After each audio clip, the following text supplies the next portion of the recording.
Hey, what's going on? It's Bill Burr, and it's time for the Monday Morning Podcast for Monday, May 10th, 2021. What's going on? How are you? How are you, everybody? I hope you're doing good. I'm doing fucking great. I'm feeling great, man. I'm flying on the simulator every day, doing ILS approaches. I can't believe I fucking know how to do it. You know, I'm getting better at it. I'm holding my altitude. I'm tracking and intercepting courses. I'm having a great fucking time. I'm actually kind of also learning how to fly a plane because they don't have the helicopter one. So I've just been doing the plane one. And I'm starting to get it. It's kind of like, these things are pretty fucking cool. And they also haul ash compared to a helicopter. Even the little ones, they're fucking hauling ass.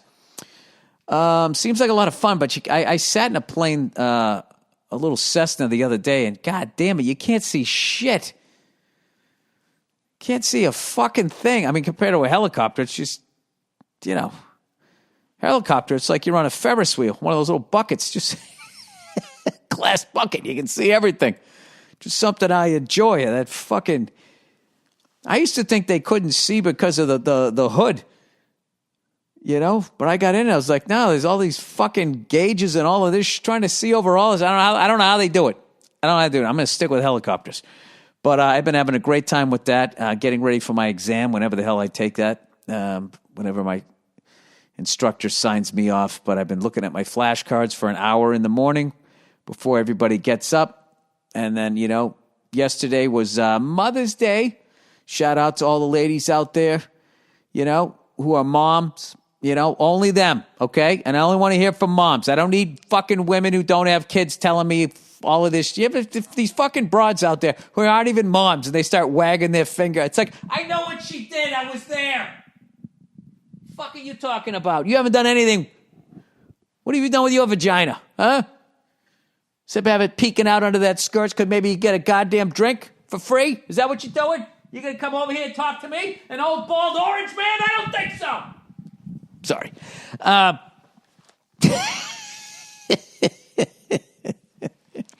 I'll invent an argument. I will. I'll do it in a second. So, anyway, I think my wife had a great Mother's Day. I was watching the kids all day. I went out, I got her, I went down, I tried to get her what she asked for breakfast, and we showed up because it was Mother's Day. There was a fucking line like 2 hours long. 2 hours. I asked the guy at the front, how long you wait here? The guy said, it took me 2 hours. I was like, Jesus Christ. So I texted my wife. I'm like, there's a 2-hour wait. She goes, yeah, fuck that, because my wife's cool. So I went somewhere else, just got her a breakfast burrito. Put my son down for a nap.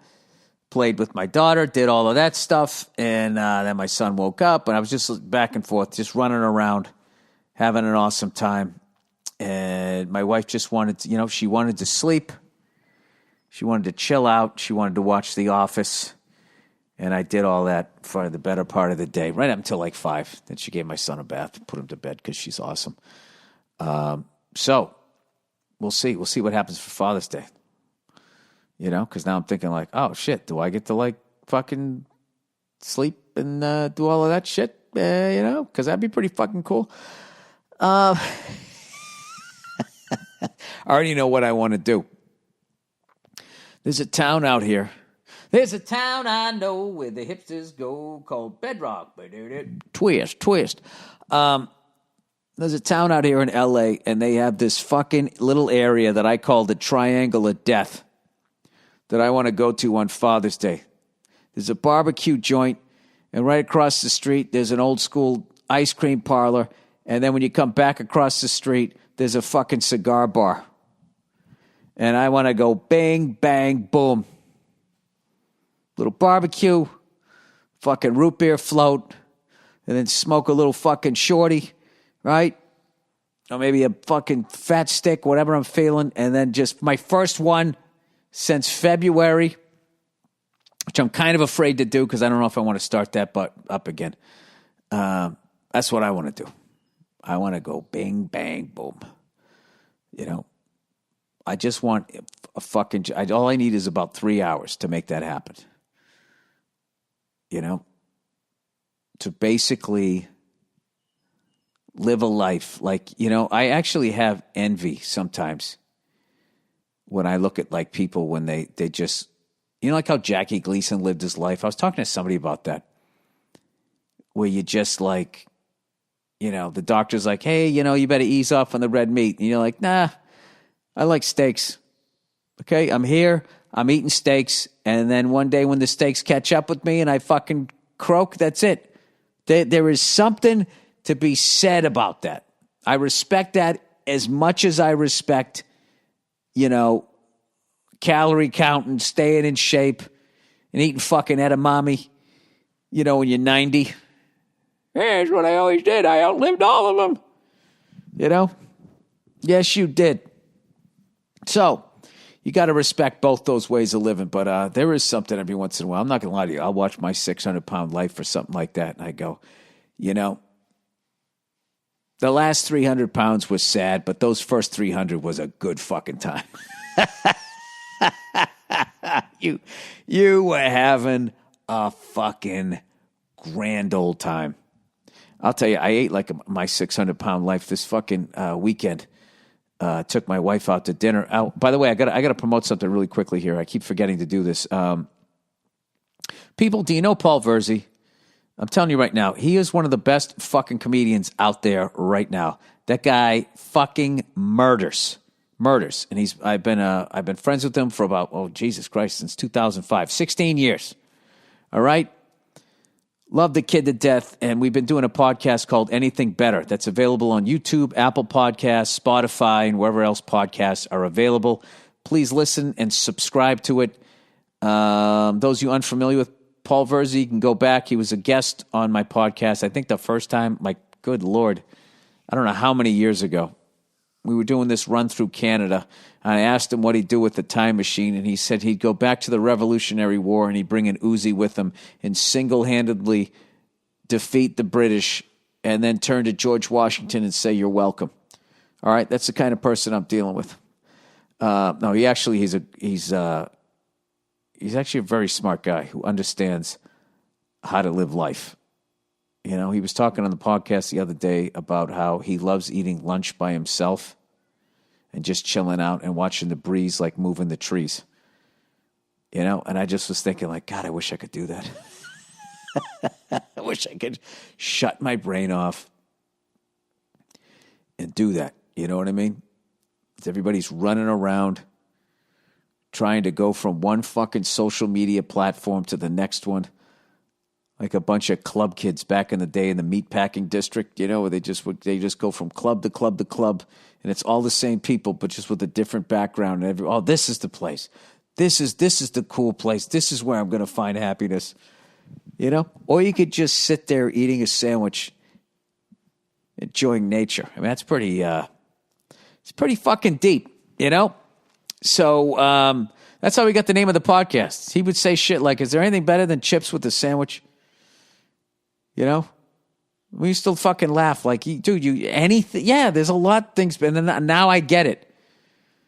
Paul Verzi is here to remind us how to be happy. And he's doing a podcast with one of the most miserable cunts ever, myself. Oh, don't say that about yourself, Bill. So anyway, we went out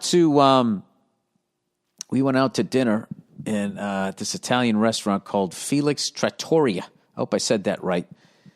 And a long time ago, everything seems like a long time ago, anything before COVID, there's a chef out there, Ethan Funk, and there was this really cool documentary on him called Funk, Funke. He's a master chef, and it was about him. He went to Italy, and he was hanging out with all these old women over there that have been making pasta by hand their whole life. And they actually have shapes that are dying off, like almost like a language. And he went over there to learn from them, because I guess a lot of the younger Italians, because you just go buy pasta and, I mean, I'm not shitting on younger Italian people. I mean, we used to churn butter out here. We don't do it anymore, right? There's a lot of stuff we used to do that we don't do anymore. We used to pump.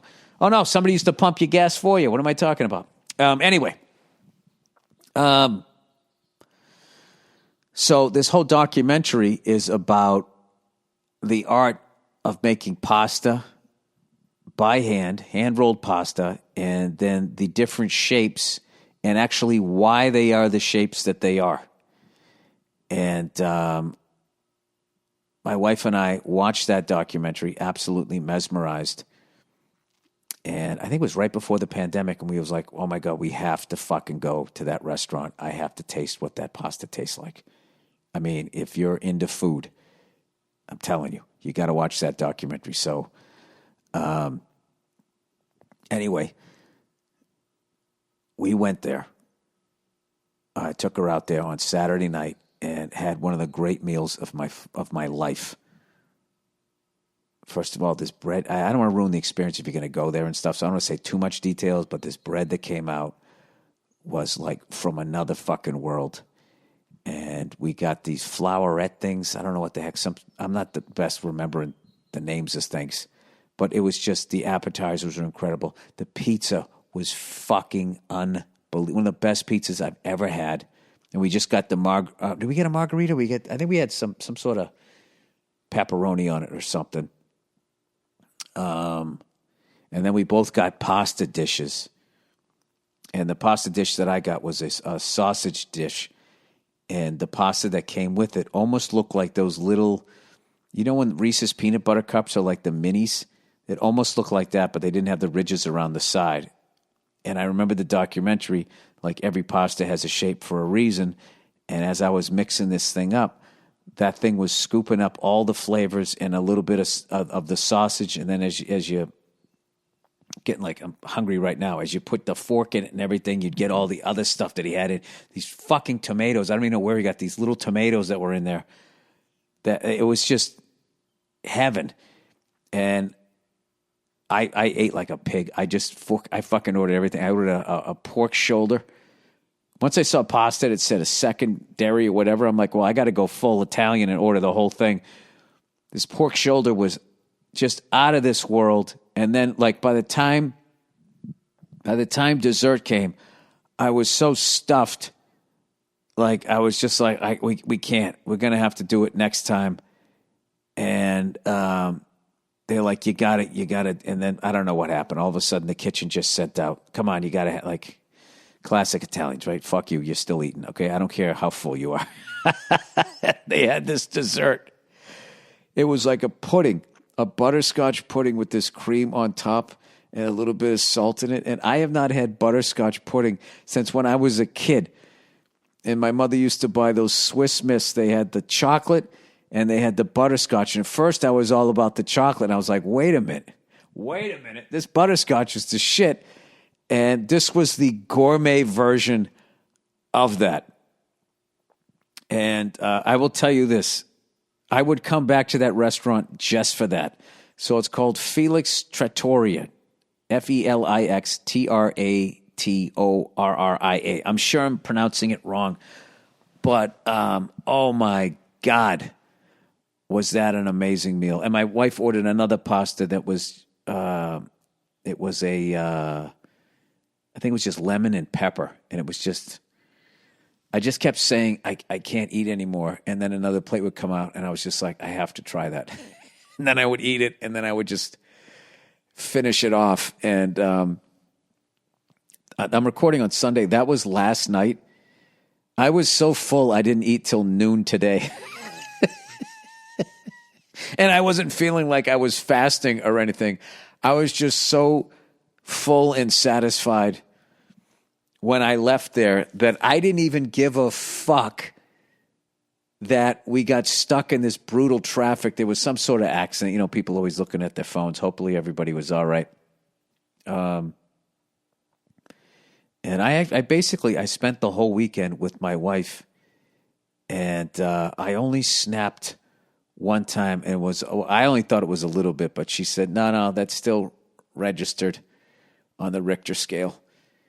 I actually gave two drivers shit, but I was funny about it. We pulled in and we were trying to go to some store. We had to get something for my mother-in-law for Mother's Day. And as we pulled in, this person, I was clearly waiting for the spot, and somebody came around the other way. and took my spot. Just a total fucking little dirtbag move. And as she was sitting there, waiting to pull in, I went by her and both our windows were down.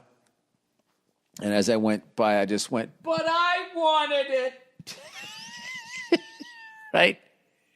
And the second I made the B sound of butt, she jumped and I felt bad, but I committed to it. I was like, oh man, I actually started. She goes, you can have it. It's like, no, good. So we pull up and now, it's one of those parking garages that for whatever reason it has those numbers. Like there's 117 spots this way and you get there and you're still fighting for a fucking spot. I don't know where all those spots are, but you're still fighting for a spot. So I'm pulling in and I see a spot opening up and there's this fucking jerk off trying to get into a parking spot and he's waiting and he can't do it. Then he sees another one opening up and then he decides to wait for that one while blocking the one. Right?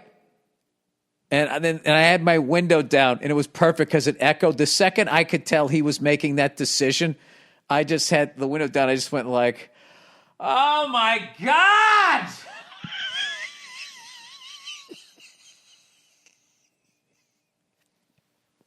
And I saw his head turn back and look at me, and he took his foot off the brake, and he fucking inched forward so I could get into the spot.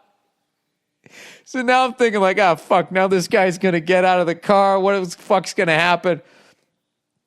But he actually stayed in the car. I think he thought I was a fucking lunatic, which I am, but I'm not like a violent person or whatever. But it worked. I didn't curse. And my wife laughed both times when I did it. She like laughed almost like embarrassed. So, and I just had a really great weekend with my wife. She didn't see me snap. I really have my temper is just like downgraded. I think it's downgraded finally after all these years of being Hurricane Bill. I am now Tropical Storm, and I want to get all the way down to like, you could fly a kite in my anger. Like you're on the beach just enjoying yourself. Oh, he just gets fussy sometimes. And then I'll really let out all the frustration. Don't worry, guys. I'll keep the anger in my act. But in my daily life, I can't have it. Like, I actually found humor in something the other day where, we got a little splash-about pool in our backyard. Do a cannonball in it. You'd break your tailbone. Not bragging. But we do have a pool, all right? And so, it's still, like, costs like a fucking $zillion to heat the fucking thing, right? So I never heat it, and I always just go in, fuck it, but like, I got kids and shit. I don't want to stick my kids in an ice cold fucking pool, right? So I got this solar tap for the pool, which works unfucking believable. Last summer, it was working so well, I was getting like sick to my stomach. Like, this is too hot. This is like jacuzzi hot. And I'm trying to swim in this fucking thing, right? But I noticed, I had it on this year and it's not working. And I'm like, what the fuck? And I went on the internet. I'm like, do I have it like wrong side down? And it's like, no, bubble side down. This is what you want to do. So I was doing it. And it's just not working. And then I read somewhere as I was washing it off, trying to clean the thing, it says keep it out of direct sunlight when you're not using it because it will damage it. And I'm just like, it's a fucking solar panel.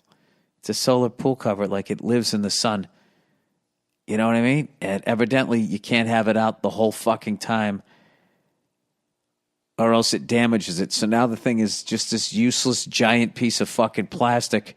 And I'm like, what do I do with this? How do I dispose of this? Because I know this fucking thing, if I throw it out, it's going to end up in the ocean.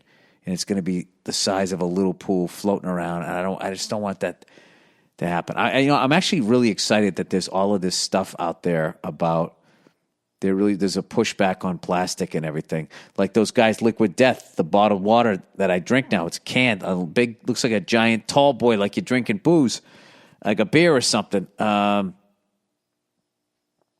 liking that these younger companies are really taking a look at that. And I really think that the next geniuses, the next Albert Einsteins and whatever from this generation coming up, they're going to solve this shit, or they're at least going to be working on it.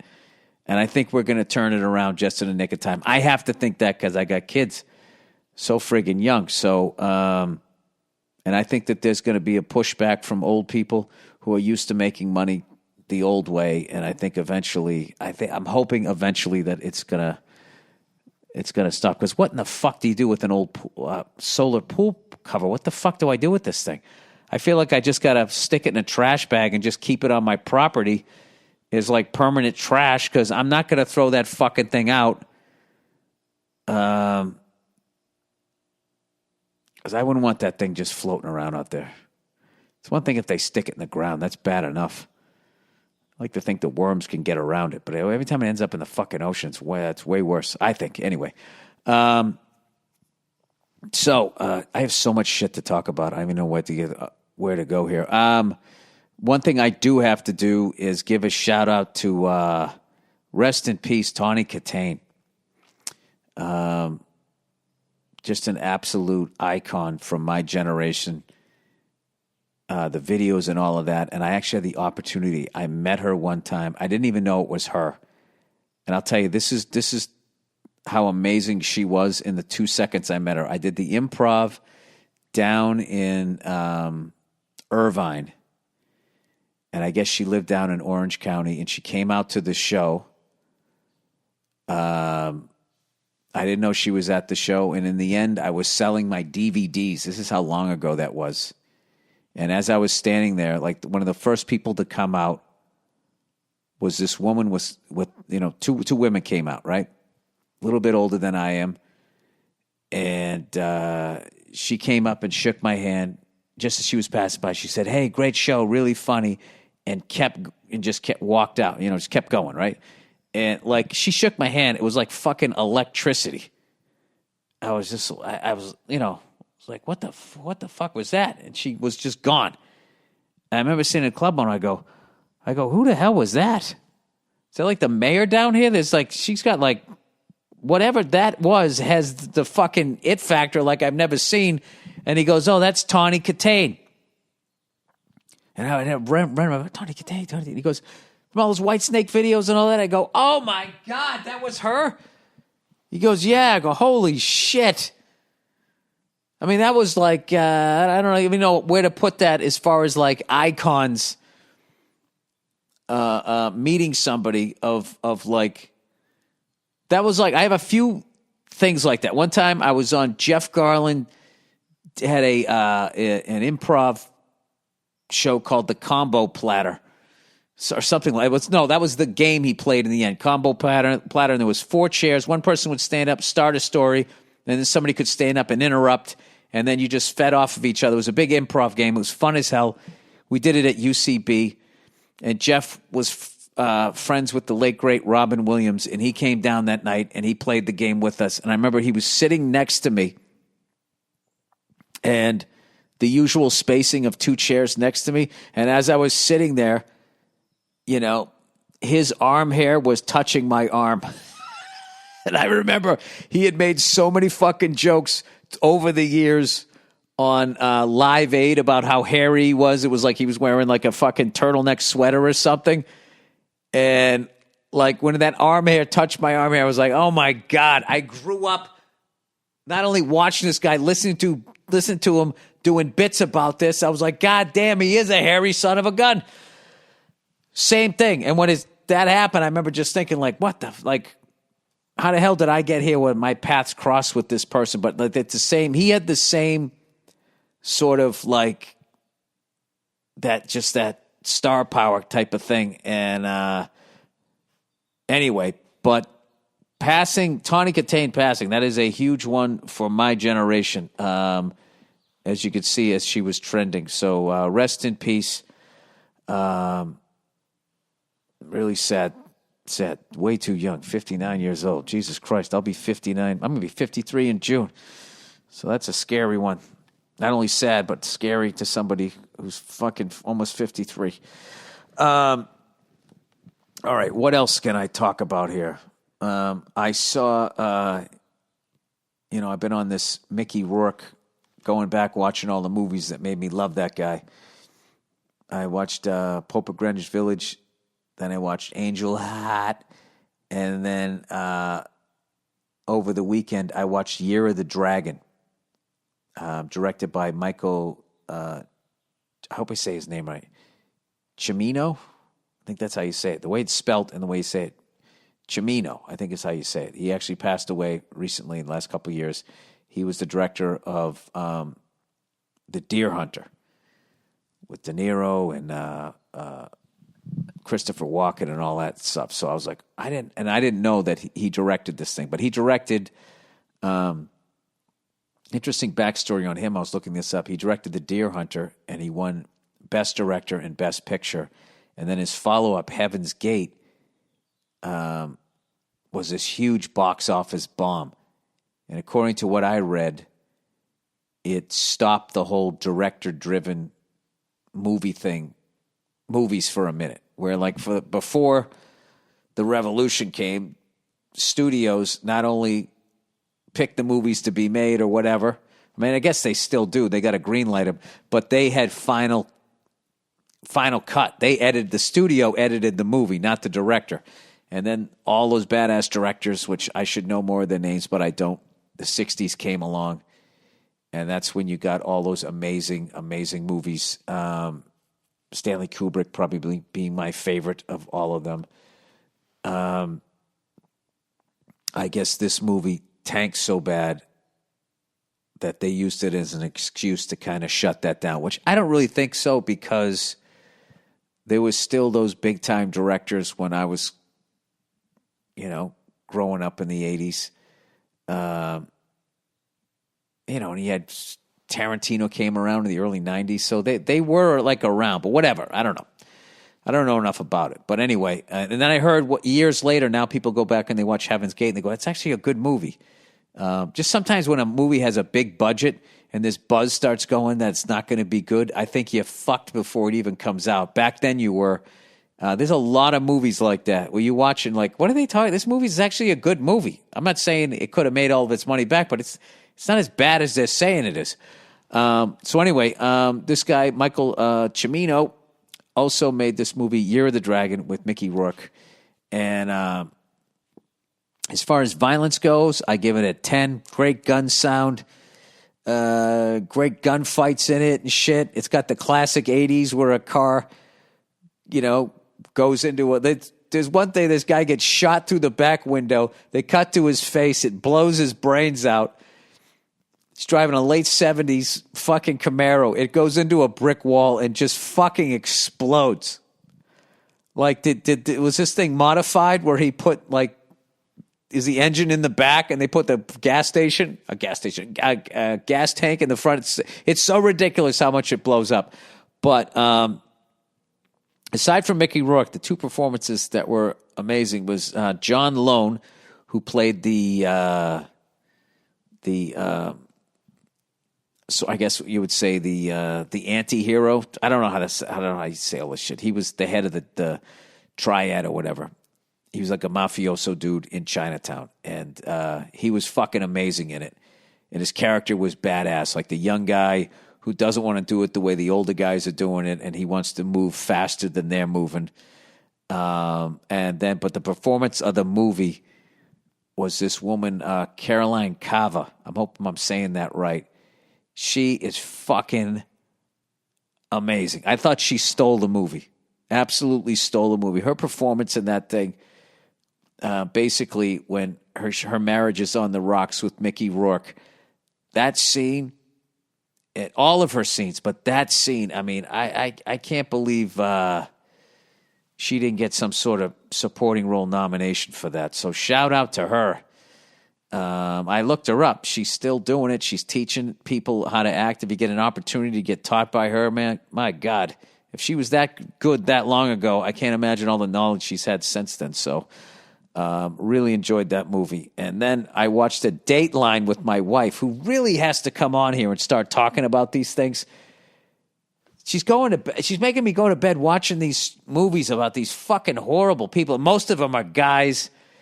And I went to bed last night and I had a dream that a friend of mine got murdered. So I had to call the person today to make sure they were all right. But I didn't tell them that that's why I called, because I didn't want them to think a piano was going to fall on their fucking head. So anyways, I was watching this one where, once again, it's a married couple. They look happy as hell. They got the sweaters on, the family photos. They got 3 beautiful kids. Everything's going great. And then I don't know what happened. All of a sudden, the marriage starts going south. And it kind of sounded like he was a bit of a bum, right? Like he didn't want to work. Like he had a part-time job. And his wife had 3 jobs.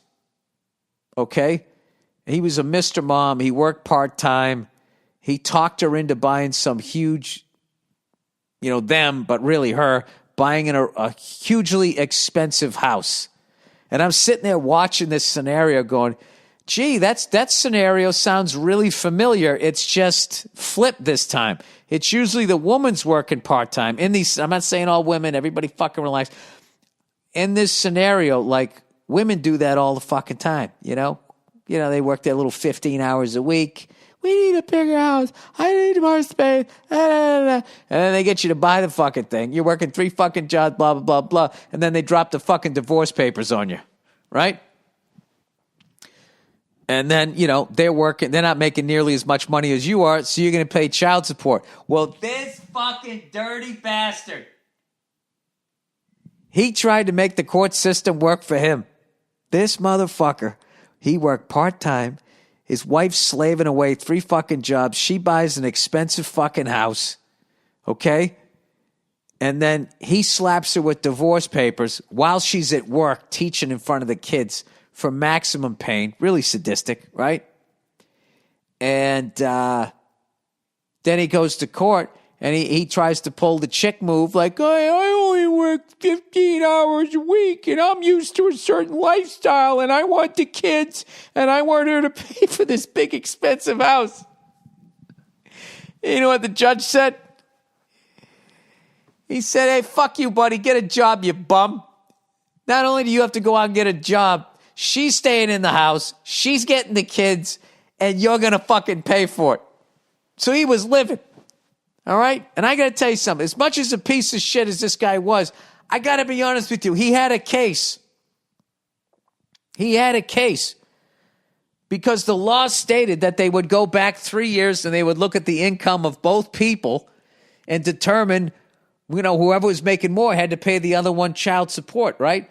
Or not child support, what do they call it? Alimony, child support, right? So this guy said, oh, is that how the game's played? And he set himself up, and this judge circumnavigated, as far as I can tell, without a law degree and even knowing what fucking state they were in, circumnavigated the fucking laws and said, no, because you're a man, this ain't going to work that way. Ain't going out that way. Okay? And this guy got so fucking mad. I mean, he was obviously already a psycho. He snapped, and he fucking killed his wife in a brutal, he stabbed her like over 50 fucking times. I mean, just one of the most horrific fucking things ever, right? But he said he was sleeping on his mother's couch. All right. And she made a statement that she heard the sound of the door opening and closing at around 3 a.m. But then when they were going to finger him for the murder, because they couldn't find a weapon or anything, she recanted that statement. It was like, I don't remember. I can't fucking think right now. Right. So she covered for him. And this motherfucker didn't go to jail for like 14 years. Right. But his hell was not over, okay? Because he painted himself, oh, she nags and blah, blah, blah. I love that shit, she nags. Well, then fucking divorce her. You fucking idiot, right? So all of her friends were like these Bible Belt people, and they were like sending him scripture saying that he was going to go to hell and the truth is the way to repent, just doing this shit. So he had to move away. And he essentially got away with it. But then the guy, fuckhead that he is, goes out hunting with his brother and he has they said he had a couple of beers, right? I don't know if these were Bud Talls or what. He had 2 beers, and then he confesses the whole thing to his brother. They're sitting on a bridge. He's like, duh, remember your sister-in-law? And the guy's like, yeah. And he's like, yeah. He goes, he opened the bag and showed the murder weapon. He goes, this is how I finalized the divorce. And then takes the fucking knife and throws it in a creek, not even in a river. I don't know how deep a fucking creek is, but it's definitely not a river. He throws it in the fucking river. He tells his brother, throws it in the fucking river. So then his brother goes home and he goes, Ma! Hey, Ma, you home? She's like, I'm upstairs. And he comes up. He goes, hey, Ma, you remember, so-and-so's first wife? She was like, yeah. He's like, yeah, well, fucking Mikey said he killed her. And she goes, oh, Jesus Christ, could you do me a favor? Could you not tell anybody until I'm dead? I swear to God, this is a true story. I'm just sitting there watching this shit going, this is what my wife watches before you go to bed. And I am just sitting there thinking of, oh, by the way, the wife that the guy murdered was laying in bed weak because she donated a kidney to somebody she worked with. And he waited until she was fucking weak. And he just came and she knew that he was going to fucking do it. And I just can't imagine. I'm sitting there thinking about the horror that she went through. I'm thinking about that mother finding out that her son, when she kind of knew it anyway, finally realizing that she raised a fucking murderer. And that she, on her deathbed, has to sit there, she's got that love for her son that she can't fucking turn him in, but knowing she should have. And then it's like, now do I go to like half hell because I didn't do? And I'm sitting there going through the emotion of all this right before I go to bed. I don't know why my wife, and I'm literally starting to look at my wife. It's like, is she trying to fucking figure out how to do the perfect murder? I mean, I know I'm difficult to work with, but this is making me fucking nervous, right? So anyway, these cops, fucking amazing. They go and the scuba divers, they drag this river 3 fucking times. They're about ready to give up, and all of a sudden it snags on something, and they pulled up that knife. I mean, this is years later. They found this fucking thing. And then they went down, and they fucking arrested the guy, and the cop took a picture and sent it to, like, the woman's best friend, the deceased woman's best friend, said, look what I got in the back of my cruiser. So, I mean, it's like, all right, so it has like a happy ending, but I still went, and then they got one of the kids on there who has to find out that her dad murdered her mom. It was just fucking brutal. And I'm watching this whole fucking thing right before I go to bed. And then the comedian me is also like the brain's going like, you know what's fucked up about that is like, if they did in court to a woman what they did to that guy, she in some way would have been able to use that as part of like, I wouldn't have snapped if you treated me equally and would have somehow figured out only getting 15 years. So here's the thing. I have learned that a lot of my anger comes from the fact that I don't feel like anybody's going to listen to me because I came from the sit down and shut the fuck up generation. Here's a key. Let yourself in and out. So I have since learned that most of the times if I just say, hey, you know what? I think I'm going to tell, although I don't know, I kind of like it. I can't even say that. I've actually gotten into the Real Housewives. I finally just sat and watched it with her, and I kind of got into the soap opera of it. So now I actually watch the shit. But I think I'm going to tell her and just be like, listen, not for nothing. I had a dream last night that one of my good friends got murdered. And I woke up feeling like I had to call them because all of a sudden I felt like that short lady in Poltergeist, like I knew something was going to happen. Can we tone down the fucking... And plus, I don't like going to bed watching a married couple with their beautiful family photo and then seeing one killed another, and this is what we're watching, and then we're going to go to bed, and I got to fucking go to sleep with one eye open being like, why the fuck does she like watching this shit so much? I actually asked her because I was like, SNL did a whole sketch on this. I guess I guess maybe predominantly the viewers are women. I have no idea, but my wife actually broke it down really in a cool way. She goes, well, as a woman, you got to worry that something violent is going to happen to you. So I watch those things because I try and think what I would have done to prevent it. And I was like, you know what? That's a fucking great reason to watch this shit. Having said that, I don't want to watch it. So, anyway, that was my fucking weekend. Let's read a little advertising here for the. I only got a couple here. Roman.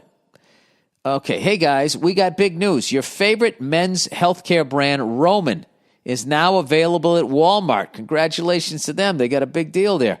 Roman's non-prescription products have got you covered with everything from sexual health to everyday health. Your well-being is important, and taking care of it should be simple. So now you can add to cart IRL. I don't know what that means. All you kids probably know what that means. Roman, now available at Walmart. We're in your area. Let's go take care of it. Sexual health. Roman condoms are new and exclusive to Walmart.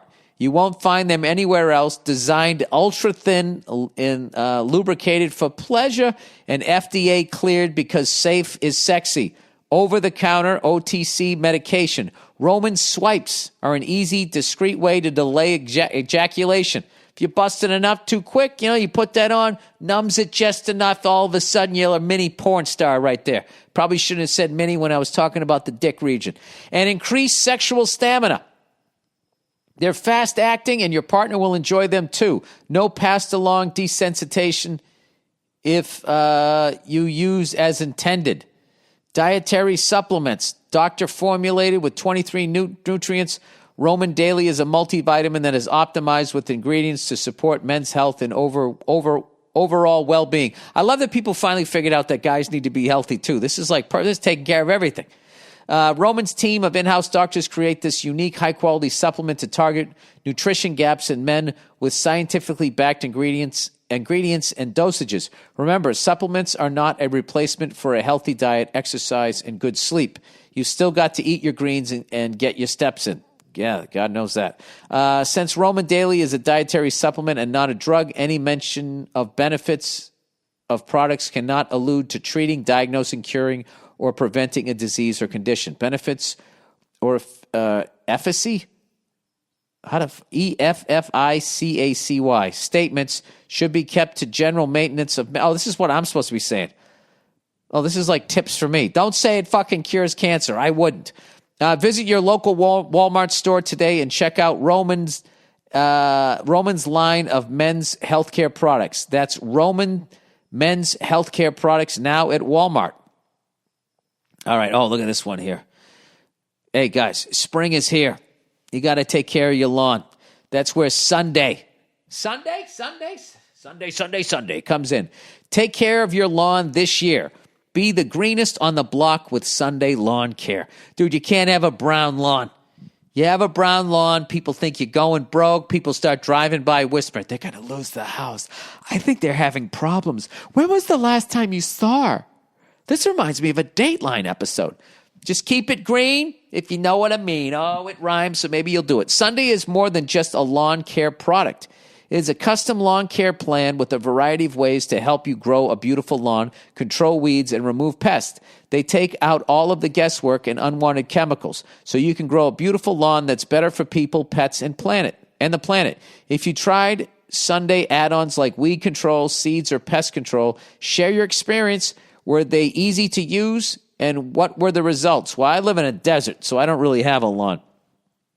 But my buddy Paul Verzi used them, said it works great. Is this your first time getting serious about lawn care? No, I don't have a lawn. Sunday makes taking care of your lawn easier than ever. You can go to sunday.com, put in your home address, and their free lawn address analysis tool took care of the rest all in just seconds. Sunday uses soil and climate data to create a tailored nutrient plan So you get all the stuff your lawn needs and nothing it doesn't. Sunday is made with ingredients that you can actually pronounce, like seaweed, iron, molasses, so you can grow better and feel better about it. Look at that. This is like all natural way to grow your lawn. You won't be killing other animals, little rodents that get eaten by bigger animals. The next thing you know, the mountain lion in your neighborhood is sick.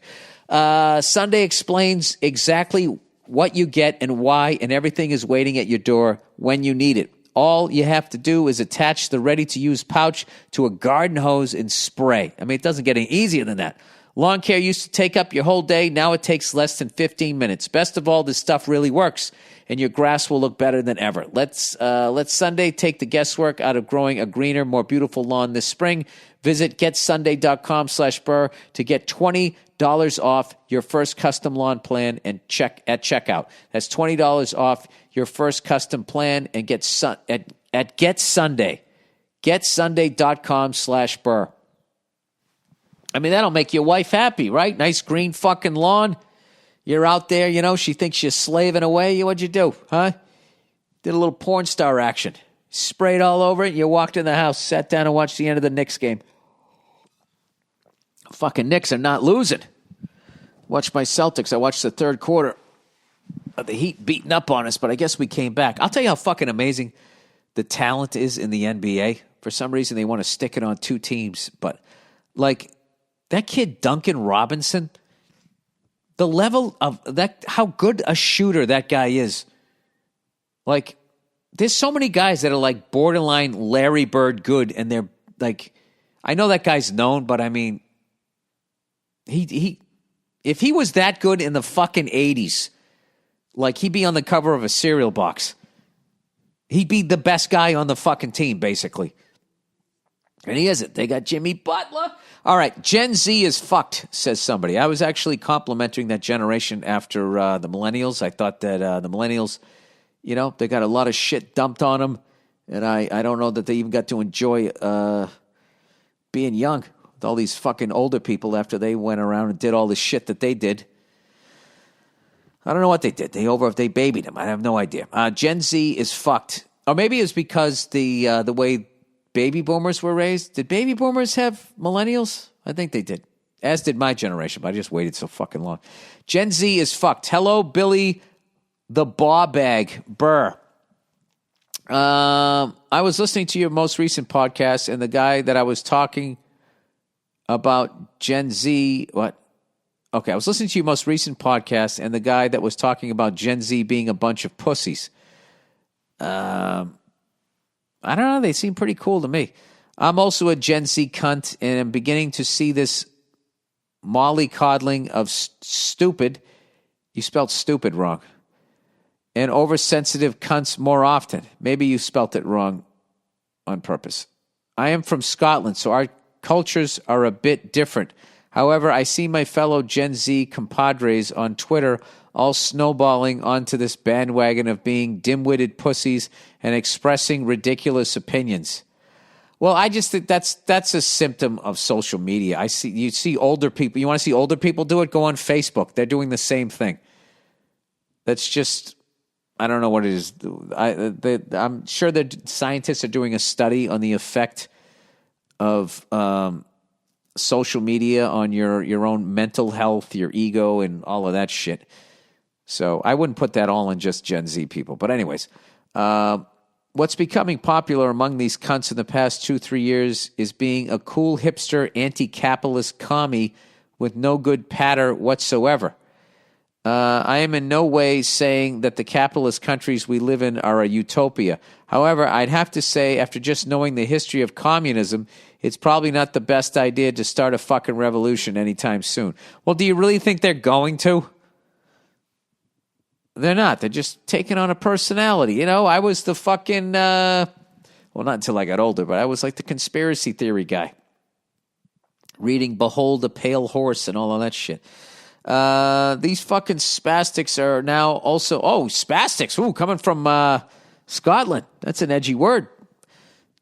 You're not supposed to say that over there, I thought. Are now also doing what they proclaim the big dad capitalist oppressor has been doing to the people for the past century by shouting down any opposing opinion and labeling them as racist, sexist, and the rest of it. in the name of free speech and freedom. Aye, nice one, you bunch of fannies. I wish I could say that in a Scottish accent. I hate to tell you this, dude. You're putting this on a generation. There's liberals my age that are doing the same thing. They are unbelievable liberal. They are unbelievably liberal as long as you see the world exactly the way they do. And if you don't, they try to figure out a way to take away your career. Anyway, I'm not what you would call right-wing or left-wing in any way because politicians are a bunch of arseholes, and I'd rather not side with any of the cunts. Anyways, sorry if this was a bit long. I just wanted to give my 2 cents on the matter. Hope you're doing well, and can come to Scotland, Glasgow for some stand-up as soon as this lockdown bullshit's over. Kind regards, and go fuck yourself. Yeah, listen. I know that cunt that you're talking about is a new breed of cunt, but I want you to know that transcends generations. That person is in the park, where the parents are watching their kids. There's that person. They're kind of everywhere. The social justice warrior, who I really believe most of what they do is not actually for people of color. It's so they can talk about it amongst their liberal white friends later to say the amazingly brave thing that they did, the tweet that they put out, or the thing that they said that they didn't tolerate. Like that's how deep they go into actually solving, I guess, all the racism in the power structure is they take a firm stand on things on social media, and then they get back to their white lives. All right. I don't know how to say this word. Kombucha. A nice alternative to boozing. Hey, Bill, put you through that fucking space wall Burr. Oh, nice. A little F is for family and Mandalorian reference.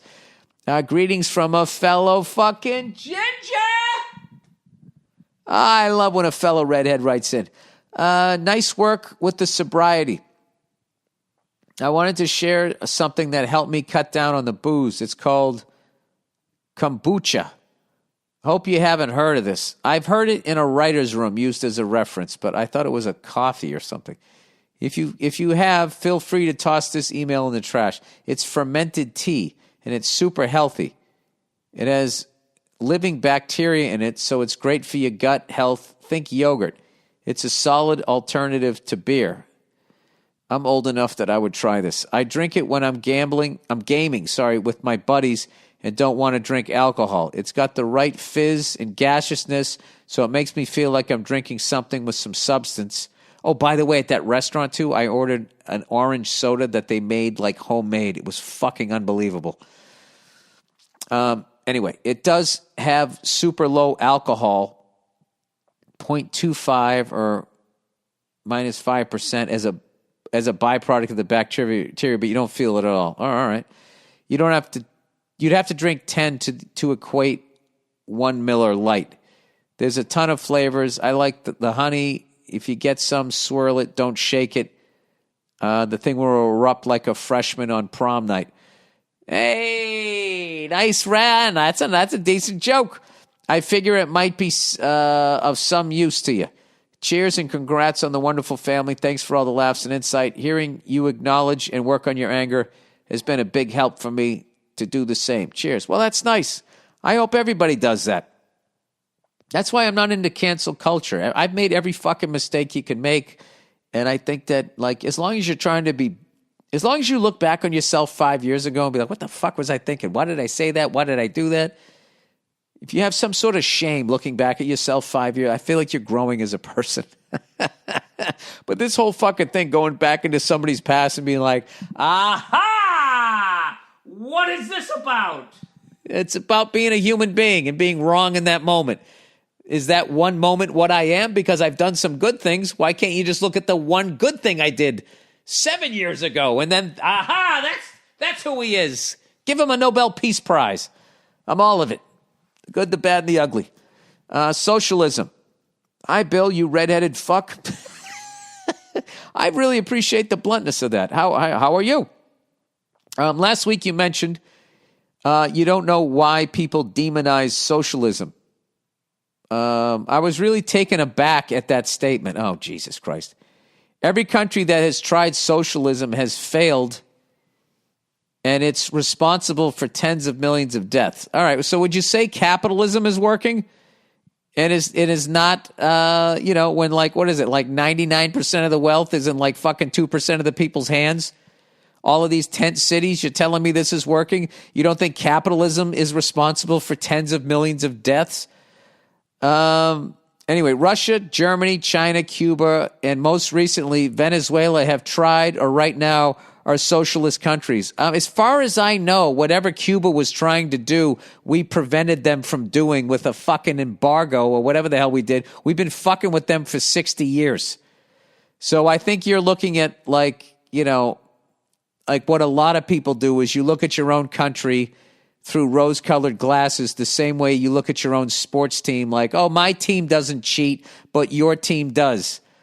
I'll be honest with you. I don't think any form of government works because there's human beings running it, and there is inherently going to be backdoor deals, and people, are just going to have the in, and they're going to pay off politicians and all of that. Okay.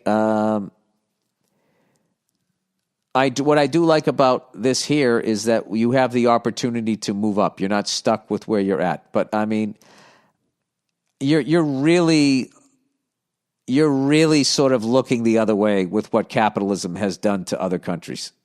All the sweatshop labor, all the wars we've fought in over air quote freedom, where most of it is about, natural resources. All of these fucking countries where we've gone in and, stuck in heads of the government that are going to do what we want to do so we can fucking take advantage of them. Like, I mean, to sit there and look at capitalism like it's, I don't know, dude. But once again, I don't even think you can blame capitalism on that. I think you just can blame sociopathic people that both crave and ascend to positions of power. All right, I took off my Bergenstock, so I'm going to read the rest of this here. Okay, socialism all starts the same way. Create a boogeyman like corporations, the rich, or a race. Oh, yeah, we've never done that in this country. We've never created a boogeyman. There's never, I mean, Jesus Christ, buddy. Blame them for all your problems. Yeah, we never did that. The leaders then promised to fix all the problems. Oh, boy. Slowly, the government starts to control every aspect of your life. Why does this sound so familiar? Promise that aren't they like recording all our phone conversations now? And we're slowly on our way to getting microchipped. Promise that everybody will have the same equity and outcome. This creates mediocrity, loss of the middle class. Loss of the middle class. Where have I seen that before? Of innovation, corporations are buying houses now. They're just buying them up so they can fucking Airbnb. Like literally the American dream, buying a house. They're going to take that away in this country. That reduces the tax money coming out into the government. Buddy, I can't fucking read all of this horse shit. This is everything that we're doing too. Capitalism. Okay, I'll get to the end here. Capitalism. Now, you know what? Let's just read all of this because it's fucking hilarious that he's acting like none of this is happening in this country.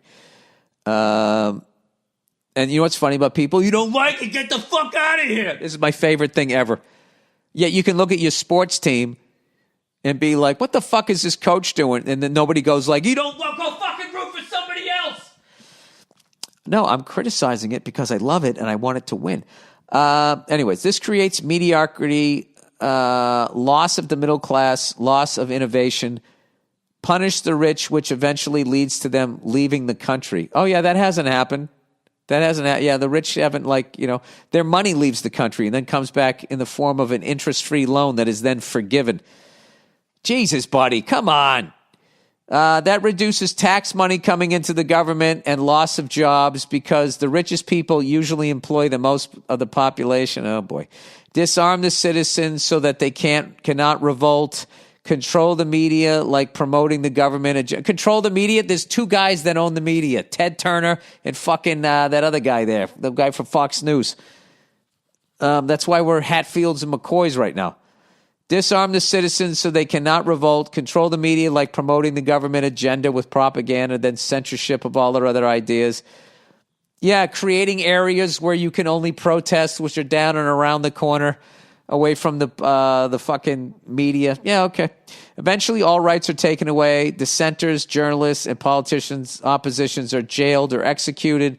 Eventually, the leaders will become exactly what they originally campaigned against. Jesus Christ, buddy. I've forgotten what your... He goes, there's much more to it on an economic level, but as a fellow moron, it's too complicated for me to understand. All right. I am also a fellow moron, but dude, all of that shit has happened. If you look at all the rights and everything that you have lost in the last fucking 20 years, I don't even know. I don't even begin in creating a boogeyman and racism, genocide, all of that shit. We've done all of that. We've done all of that. You know, when I was a kid, there was rules on media ownership. No one person could own any 7. It was rules of 7. No one person can own 7 radio stations, newspapers, TV stations, blah, blah, blah, blah, blah, in one market, because they knew if you owned all of that, if you control the media, you control thought.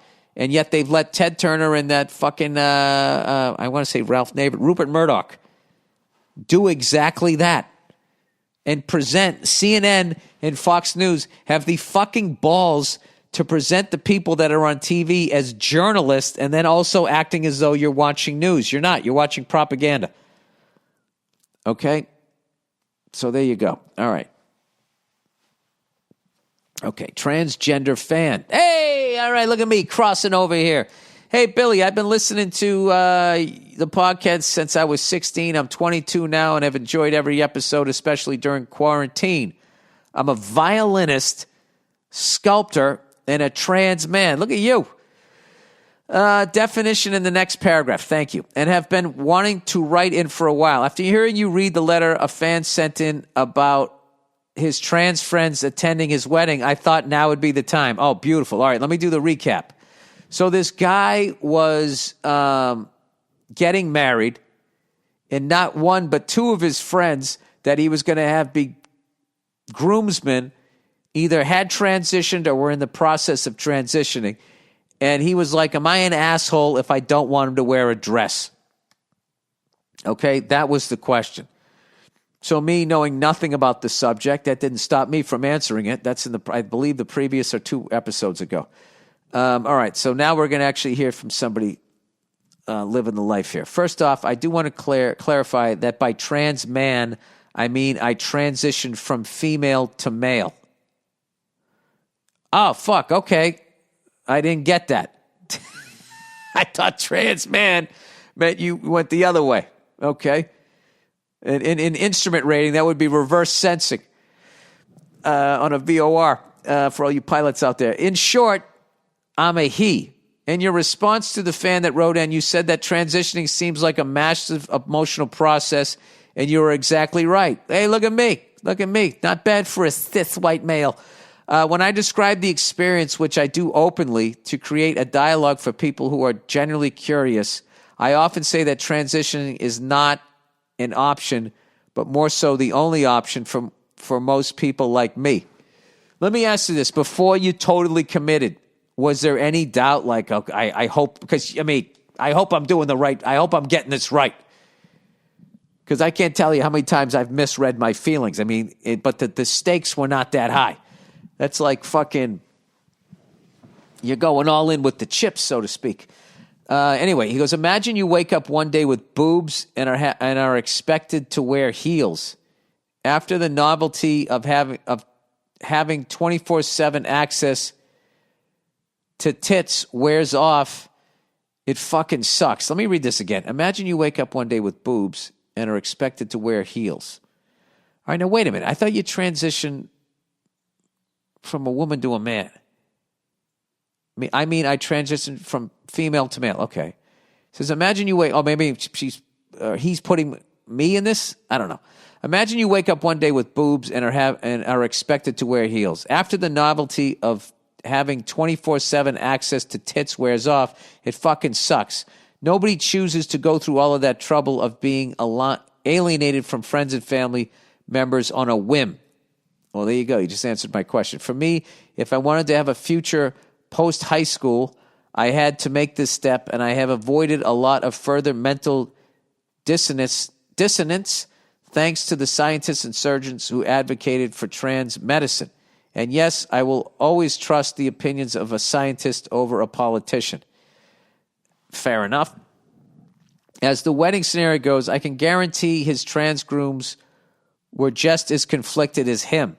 I also came out right before a relative's wedding and was given an ultimatum of, you either lie about your identity if you want to remain a part of this family, or you won't be welcomed back into our lives. That is just fucking... Can you imagine your family saying that to you?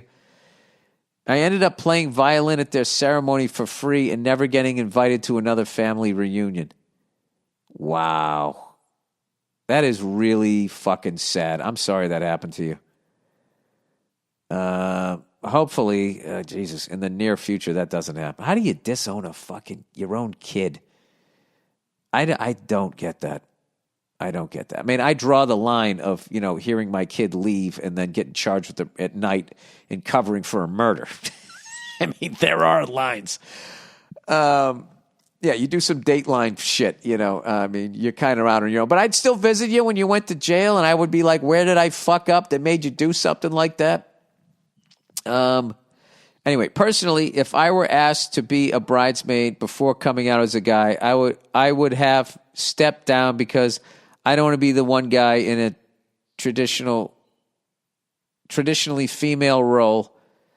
I'm betting this guy's trans grooms people felt similar. I have to fucking do the math on that. I would have stepped down because I don't want to be the one guy in a traditionally female role. I don't know what that means. I'm betting this guy's trans grooms people felt similarly. I hope you guys understood what that meant. I didn't get that one sentence. Okay, and here's where the rant opens up. All right, here we go. Taking the gloves off there. All right, a lot of trans people are really pissed by the false and performative allyship the far left has dumped on us with little work to back their claims up. Yeah, it's a fucking show. That's what I think so much of that liberal social justice fucking horseshit is. It's just for you to put on a little performance on your social media page, and people can be like, oh, wow, you're an ally. Here's your little rainbow fucking emoji. And then you can just go back to living your life, and you're not getting your hands dirty. It's like those white people that marched with Black Lives Matter as they were live Instagramming themselves. Like, look at me. I have a bandana on. I'm a fucking revolutionary. And then after that, they just went back to their life. Got CrossFit in the morning. We are identifying more as independents because we've experienced hate from the right and tokenism from the left. Oh, yeah, you get used. I mean, which is worse? At least, I mean, I know the hate, if it escalates to violence, is bad, but at least if somebody's just straight up says how they feel about you, as opposed to just using you. Anyway, I think a lot of your jokes about trans people are actually more about performative cis people.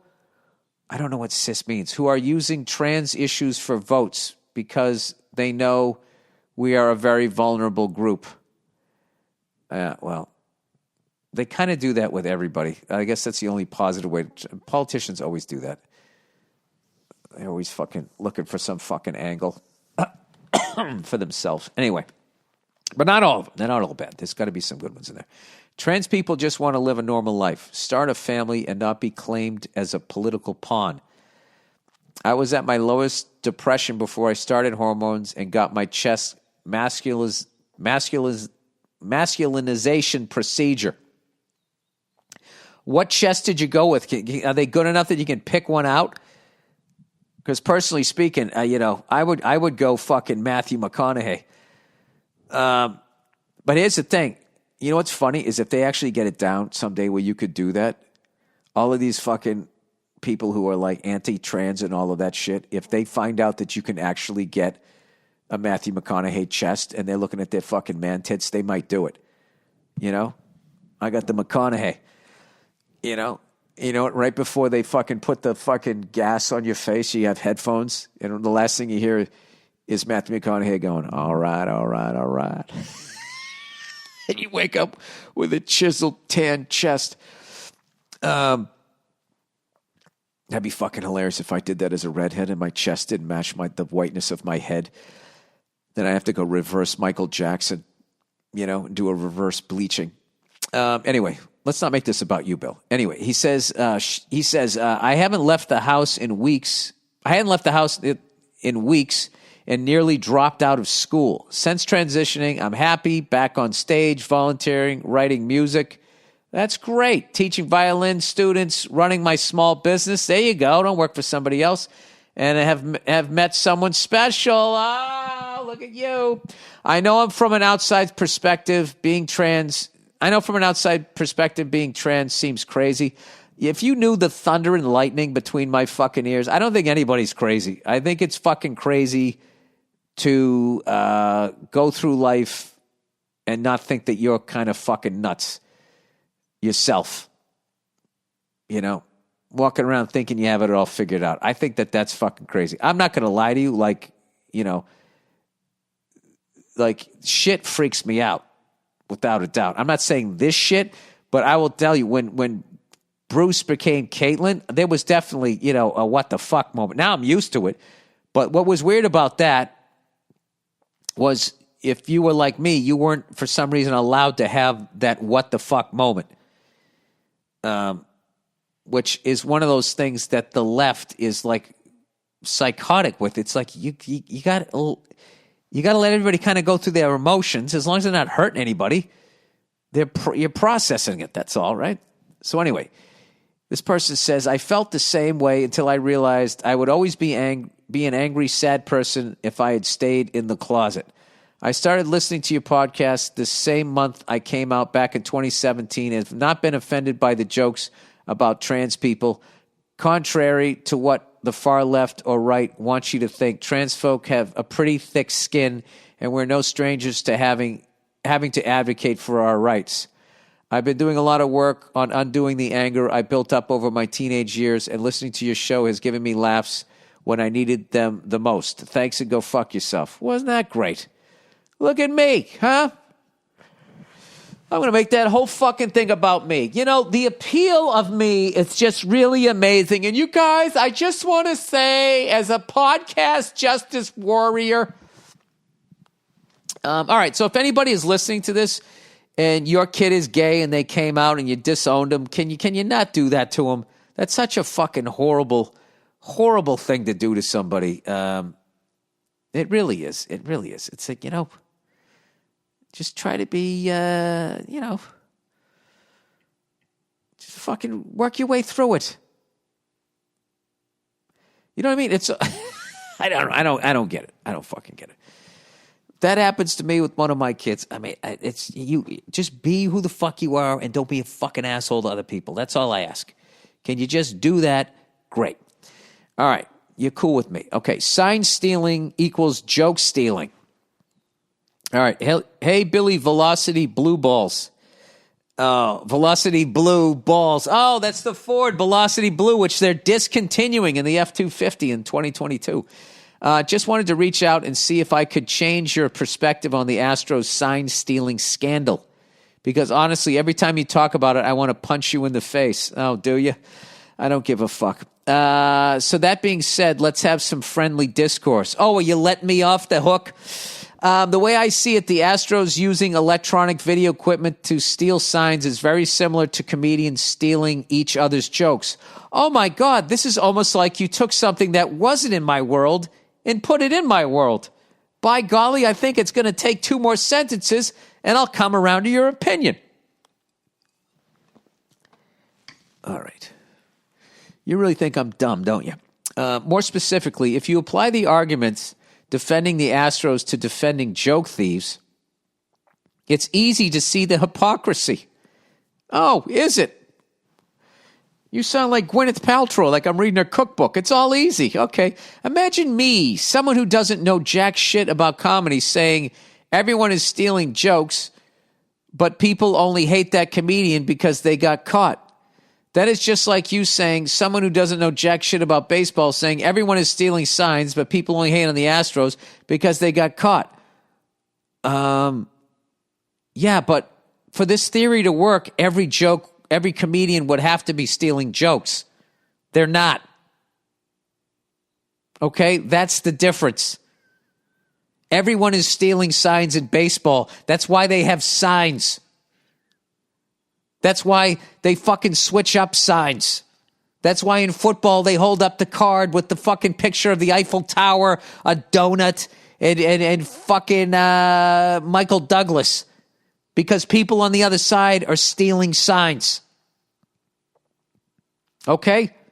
Contrary to your analogy is I can do my act in front of 99% of fucking comedians and not have to worry about getting my jokes stolen because 99% of comedians do not steal jokes. But I will continue with your analogy. And I like how you're ignoring the fact that the Red Sox and Yankees had $200 million roided up free agent teams and won a whole bunch of World Series. But evidently that was okay. And you're going to get these guys on sign stealing. Well, that'd be like me saying, well, that comedian was funny enough to sell out MSG anyways, so it doesn't matter. It doesn't. This analogy doesn't work, but I'll continue. I don't understand how you can be so outspoken against joke stealing, yet still defend cheaters from a different profession. I'm not defending cheating. I'm not defending cheating. What I'm saying, sir, which I think is hypocritical, to use your word, and when I use this analogy, I think it's just going to be really easy for you to see, okay, is that for people to not look at teams that field $180, $200 million teams that had like future Hall of Famers on it that they got from other teams that were doing steroids and not question those champions, those World Series rings, but then be like, oh, these fucking dirty Astros is a joke. So here's my thing. If you're going to call them cheaters, you got to call all of them cheaters. That's my shit right there.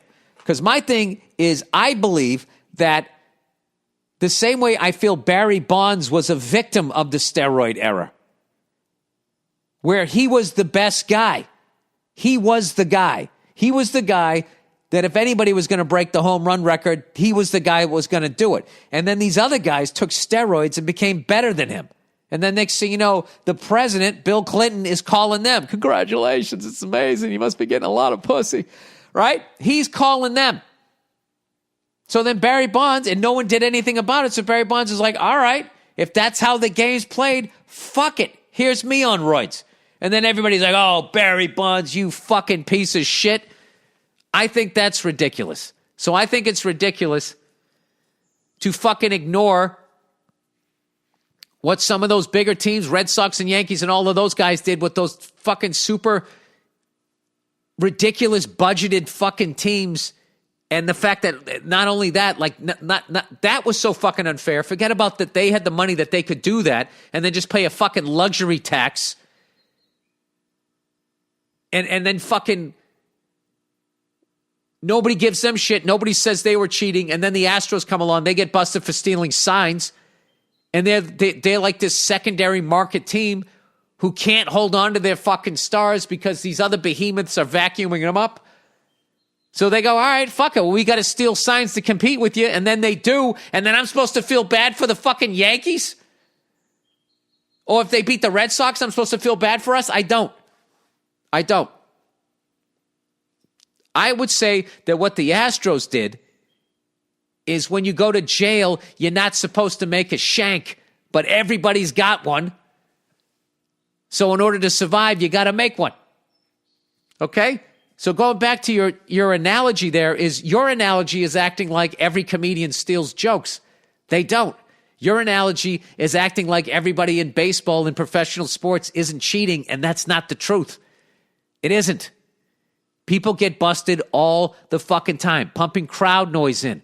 Owners sitting on competition committees, changing the rule of the game to fucking make it work for them. The NFL, the whole fucking NFL, whatever the latest, most high-powered offense is that's working, everybody steals it. They break it down, figure out how it works, and then they incorporate it. They don't come up with their own original offense. They do the same things with defenses. I mean, I could go fucking on and on about it. So, Nice try with the joke stealing thing, but no pun intended. Swing and a miss. All right. Diamonds from cremation. What the fuck? Dear Billy, better oneself. My girlfriend recently shared something with me that immediately made me think of you. Apparently, there are companies that will take the ashes of your loved ones and convert them into diamonds.